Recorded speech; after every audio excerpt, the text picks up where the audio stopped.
자, 여러분 반갑습니다. 해수업사입니다. 예. 오늘도 역시 손님을 기다리기 전에 또 영상 잠시 찍습니다. 예. 오늘은 과연 이 무당과 법사 신제자들이 책을 보고 공부하는 것이 맞느냐? 요즘 시대에 신세대 무당들은 공부를 하는 것이 맞느냐? 안 그러면은 할머니한테 기도만 해가지고 그냥 받아내고 공수로 내리는 것이 바로바로 하는 것이 진짜 올바른 무당이냐, 그것이 신점이냐 이 말입니다, 여러분. 자, 우리가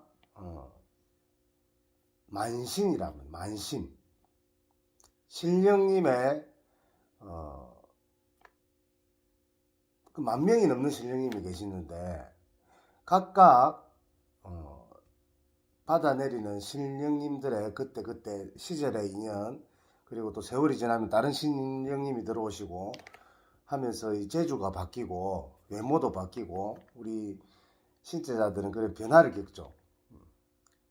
그러면 그때 신령님에 맞는 공부는 해야 된다 이 말입니다. 예를 들어서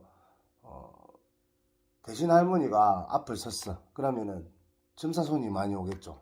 그럼 동자 선녀님들이 바쁘다고 막 다니시고 앞장서 가지고 손님 데리고 오면은 대신 할머니가 점을 잘 본다고. 그러면 이제 방울 흔들어 가지고 부채 탁 펴면서 이제 점을 많이 보고, 또 점을 보다 보면은 조상점을 보다 보면은 이제 굿이 많이 떨어지겠죠. 그럼 그 굿을 해가지고 또 사람들 중생구도도 하고 실리는 대로.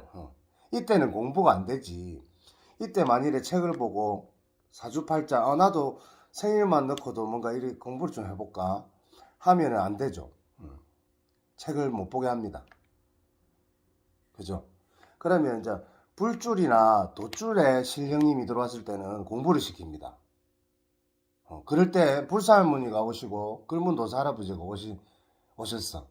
그게 애동 때 오든 나이가 지나서 오든 또 이렇게 앞장서는 분이 다를 뿐이지 신령님은 다 있습니다. 그죠? 하늘에 다 계시고 내려오는 신령님들이 그때 제자의 필요성을 보면서 이제 내려와서 도와주시죠. 그럼 우리가 꿈에 나오고 공수를 받고 신물을 모시고 신물을 모셔가지고 예를 들면 할아버지가 오시면 부채를 올린다든지 본방대를 올린다든지 이렇게 하죠. 안 그러면 끌문도사 할아버지 상을 올린다든지 여러 가지가 있습니다. 근데 신물이라는 거는 탱화를 올려도 되고 글탱화를 해도 되고 신물, 말 그대로 아까 말했던 부채 같은 거 이런 걸 올려도 되고 본인이 상황 따라서 이제 일단은 모시는 겁니다. 모시고 나면 할아버지가 이제 붓을 들고 꿈에 나왔어. 그러면 이제 앞장서시는 거예요. 그럼 부적 손님이 많이 와. 이때는 공부를 해야 됩니다. 부적 공부를. 그래서 어떤 분들은 이렇게 마음대로 자기가 막 느낌대로 이게 글문 할아버지 공수다 하면서 부적을 쓰시는 분인데, 부적이라는 거는 정액에 있습니다, 여러분. 틀이. 예로부터 신법으로 정해져 있는 글자들이 있습니다. 그 모양들. 그거를 이제 책을 보면서 공부를 해야 돼. 외우든지 계속 쓰면서 그 원력을 이제 연습을 하는 거죠. 그래서 그런 할아버지가 오셨을 때는 공부를 해야 됩니다. 대주관적인 생각입니다. 또 잘난 척 하네. 이거는 객관적인 게 아니고 여러분 제 생각입니다. 제하고 또 마음이 맞는 분들은 들으시고 나도 그렇게 생각하는데 하시고 공부하시면 됩니다. 근데 이제 성거리를 하시거나 남자들은 박수 선생님들, 그리고 여자분들은 무당 선생님들 같은 경우에는 이 몸으로 받아내는 것을 할 때, 예를 들어서 군웅풀이를 막 하고 있는데 불사할머니가 앞장서면 군웅밀이 안 들어옵니다. 근데 자기는 계속 피 먹는 걸 해. 그러면은 몸이 아프고 불사할머니한테 이제 호통을 당하죠. 그래서 깨끗한 거 할 때는 깨끗한 공부를 하고, 누린 일을 주실 때는 또 누린 신령님이 앞장서시 갖고 하는 겁니다. 군웅 신장님이 앞장서면은 계속 군웅일이 들어옵니다. 그죠? 요거는 간단한 원리인데도 이거를 모르고 계속 갈등을 한다고. 왜 나는 자꾸 꿈만 하지? 나도 공부해야 되는데. 안 그러면 공부만 하는 사람들도 다른 분들은 전부 저리 날고 뛰고 하는데 나도 빨리 뭐 해야 되는 거 아닌가? 나도 굿을 배워야 되나? 그죠, 여러분?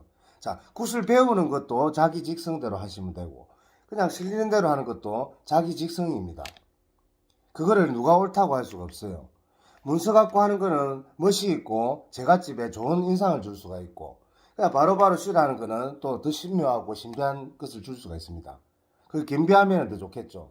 그래서 옛날에 폭포에 빠져가지고 기도하고 겨울에 얼음 깨고 들어가고 하시는 분들 대단합니다. 우리 옛날 선생님들 존중해 드려야 됩니다. 하지만 요즘에 젊은 애기 20대 무당을 데리고 그 얼음 깨가 들어가러 하면 손 놓겠죠. 왜?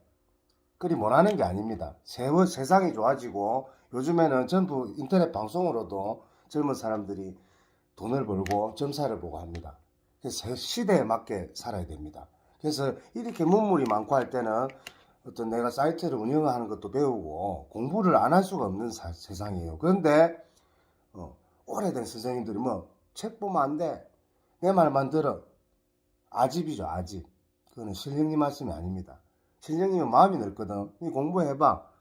해갖고 도움이 되면 해봐. 근데 못하지? 못하면은 그럼 그만해. 하는 게 신령님 말씀인데 내가 제자를 어린 애동부들 보고 다그치고 자기 식대로만 고집하는 것도 좋은 것이 아닙니다, 여러분.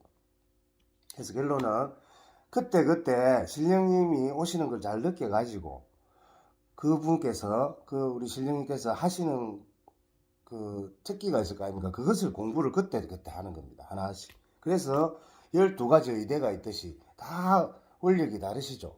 그럴 때마다 그 공부를 하는 거지. 예. 불사 할머니가 딱 불줄을 서면은 불경도 조금 공부하면 좋습니다, 여러분. 그래야 내 악기를 또 단단히 다지는 또 공부가 되고, 또 다른 거 뭐 문서 타령을 배우고 싶다 하면은 잘하시는 선생님한테 배우시면 됩니다. 그리고 코드가 맞는 선생님들 나중에 틀어지기 때문에. 예. 그래서 나는 공부하는 게 맞다. 공부에 관해서 뭐라 할 수 있는 건 없다. 공부 안 하는 사람을 뭐라 해야 된다. 예, 이런 결론을 내리고 또 공부 열심히 하도록 하겠습니다. 감사합니다. 인간 공부가 제일 어렵습니다.